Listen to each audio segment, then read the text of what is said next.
Bismillahirrahmanirrahim. Assalamualaikum warahmatullahi wabarakatuh. Bapak dan Ibu sekalian, marilah kita bersama-sama membahas sosialisasi program sertifikasi halal gratis atau yang disebut Sehati. Yang pertama kali yang perlu kita ketahui adalah dasar hukumnya. Dasar hukum yang pertama adalah Undang-Undang Nomor 33 Tahun 2014 tentang Jaminan Produk Halal. Dan juga turunannya yaitu Peraturan Pemerintah Nomor 31 Tahun 2019. Dalam Undang-Undang Nomor 33 Tahun 2014 tersebut, di mana jaminan produk halal yang dulu menjadi kewenangan Majelis Ulama Indonesia sekarang sudah beralih kepada BPJPH atau Badan Penyelenggara Jaminan Produk Halal. Dan juga ada perubahan tentang logo halal. Dari logo yang lama, bundar itu yang berwarna hijau sekarang menjadi logo yang terbaru saat ini. Di dalam Peraturan Pemerintah Nomor 39 Tahun 2021 disebutkan adanya kewajiban bersertifikat halal bagi produk makanan, minuman, hasil sembelihan dan jasa penyembelihan dimulai dari tanggal 17 Oktober 2019 sampai dengan tanggal 17 Oktober 2024 nanti. Hal ini tertuang juga di Peraturan Menteri Agama Nomor 20 Tahun 2021. Atas dasar apa? Atas dasar pernyataan pelaku usaha mikro dan kecil. Nah, bagaimana jika sertifikasi halal tersebut tidak kita lakukan? Maka pelaku usaha akan dikenai sanksi administratif. Ini sesuai dengan Peraturan Pemerintah Nomor 39 Tahun 2021 tentang penyelenggaraan bidang jaminan produk halal. Dalam hal penetapan denda administratif, di sini Bapak dan Ibu akan dikenakan denda paling banyak 2 miliar rupiah. Bapak dan Ibu sekalian, sekarang mari kita telaah lebih lanjut apa sih program sertifikasi produk halal gratis tersebut. Sesuai Peraturan Menteri Agama Nomor 20 Tahun 2021 tentang sertifikasi halal bagi pelaku usaha mikro, bahwa pelaku usaha yang melakukan permohonan sertifikat halal tidak dikenai biaya, tentu dengan mempertimbangkan kemampuan keuangan negara. Nah, kriteria atau prioritas pelaku usaha mikro dan kecil yang seperti apa?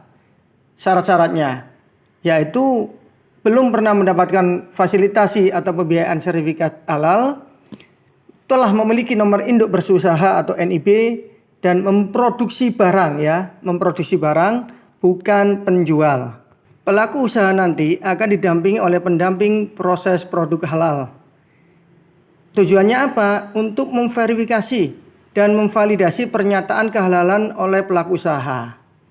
Apa yang diverval yaitu bahan dan proses produk halal.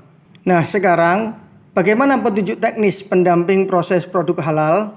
Program ini adalah subsidi 100% atas biaya pengurusan sertifikat halal tersebut yang diberikan kepada pelaku usaha mikro yang memproduksi makanan dan minuman olahan dengan proses sederhana dan rendah resiko. Ada 13 jenis produk makanan tersebut. Bapak dan Ibu bisa melihat di slide ini. Ini contoh jenis produk susu dan olahannya. Ini jenis produk lemak, minyak, dan emulsi minyak. Ini jenis produk es untuk dimakan. Ini contoh juga jenis produk olahan buah. Jenis produk olahan sayur. Contoh jenis produk coklat. Jenis produk permen, jenis produk biji-bijian dan tepung, jenis produk sereal dan mie, jenis produk roti dan bakeri. Ini jenis produk bakeri khusus. Contoh jenis produk kue berbahan dasar beras. Ini contoh jenis produk kue kering dan puding. Ini jenis produk ikan dan olahan perikanan. Ini jenis produk ikan dan perikanan semi awet. Ini contoh jenis produk telur dan olahannya. Ini contoh jenis produk gula, madu dan pemanis. Ini contoh jenis produk garam dan rempah. Ini contoh jenis produk saus dan kecap. Ini contoh jenis produk makanan ringan dan siap santap. Ada juga jenis produk kedai makanan dan kedai minuman. Bapak dan Ibu, untuk minuman ada 6 jenis produk ya. Seperti slide ini. Ini contoh jenis produk jus buah dan jus sayuran. Ini jenis produk konsentrat buah dan sayuran. Ini contoh jenis produk minuman non soda. Ini jenis produk minuman kopi, teh, dan sari kacang. Yang ini jenis produk minuman susu dan campuran susu. Nah, ini jenis produk minuman tradisional dan jamu. Bapak dan Ibu sekalian, sekarang bagaimana proses pengajuannya? Pengajuannya sangat sederhana Bapak dan Ibu. Nanti pelaku usaha akan didampingi oleh pendamping proses produk halal atau yang kita kenal dengan P3H. Nah, P3H ini nanti yang melakukan proses verbal terhadap proses pembuatan produk yang dilakukan oleh pelaku usaha tersebut, di mana P3H ini juga diawasi dan dibina oleh lembaga P3H Edukasi Wakaf Indonesia. Apa saja yang perlu disiapkan? Pelaku usaha wajib memiliki KBLI dan NIB. Setelah itu, barulah nanti pelaku usaha akan didampingi oleh P3H melakukan isian input data produk. Setelah itu, setelah lengkap, baru diajukan sertifikat halal. Untuk mempermudah, Bapak dan Ibu nanti disarankan memakai layanan pendampingan yang ada di sertifikasihalal.id. Bagaimana mengisi data usaha, NIB, KBLI. Tentu nanti akan didampingi oleh P3H. Di sini sudah ada contoh-contoh di platform tersebut. Jadi Bapak dan Ibu tidak perlu khawatir karena akan selalu didampingi oleh petugas P3H. Ini contoh sertifikat halal yang sudah terbit. Dengan terbitnya sertifikat halal nanti, maka usaha Bapak dan Ibu makin berkah, makin unggul, makin laris, dan makin sejahtera. Ayo segera kita halalkan produk-produk kita semuanya. Bapak dan Ibu sekalian, marilah segera menghubungi P3H Edukasi Wakaf Indonesia untuk meminta pendampingan.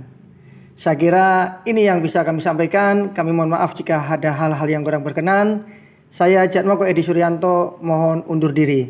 Wassalamualaikum warahmatullahi wabarakatuh.